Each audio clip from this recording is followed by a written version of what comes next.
The Marcos administration has worked since the get-go to promote not only a healthy environment for women, but also strive for gender equality in many fields of endeavor, especially the ones related to dealing with the effects of climate change. The steps taken towards achieving that goal are proudly reported in the 68th Annual Commission on the Status of Women of the United Nations.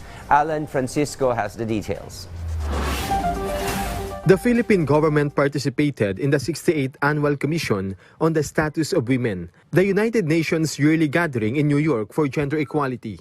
During a side event of CSW 68, the Philippine Commission on Women presented the Philippines' efforts to achieve gender equality in climate action. The PCW recognizes gender inequality in decision-making that could address climate change, despite women being prone to the effects of climate change due to their representation in various sectors. Exposure to these hazards amplifies existing gender inequalities and poses a serious threat to women's livelihoods, health, and well-being. Therefore, the Philippine Commission on Women appealed at the United Nations side event for inclusion in policymaking. The rights of women and girls must be at the center of climate action.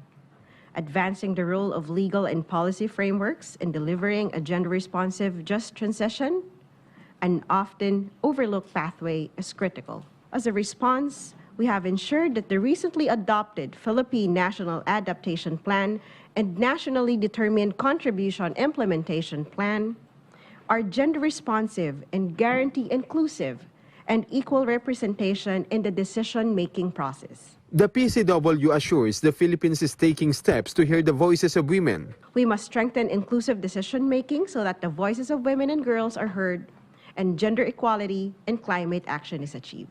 The Philippines also advocates for gender equality in digital technology. The Department of the Interior and local government showcased the alignment of Filipino women with digital transformation. Our partnership with various private sector institutions to upskill some 300,000 women provided comprehensive digital training and employment opportunities for the next 3 years. Meanwhile, the Presidential Communications Office discussed women in digital media. Undersecretary Emerald Ridao mentioned that women can make a significant change if they have access to such platform. However, digital media can also perpetuate women stereotyping. We were dismayed to find out that across the globe, even in countries that had already made strides in women's issues, we would still see these exaggerated telenovela tropes where women are portrayed as overly emotional or overbearing or still exclusively the subject of sexual interest in television today. It's emphasized that one should not turn a blind eye to women's portrayal in media.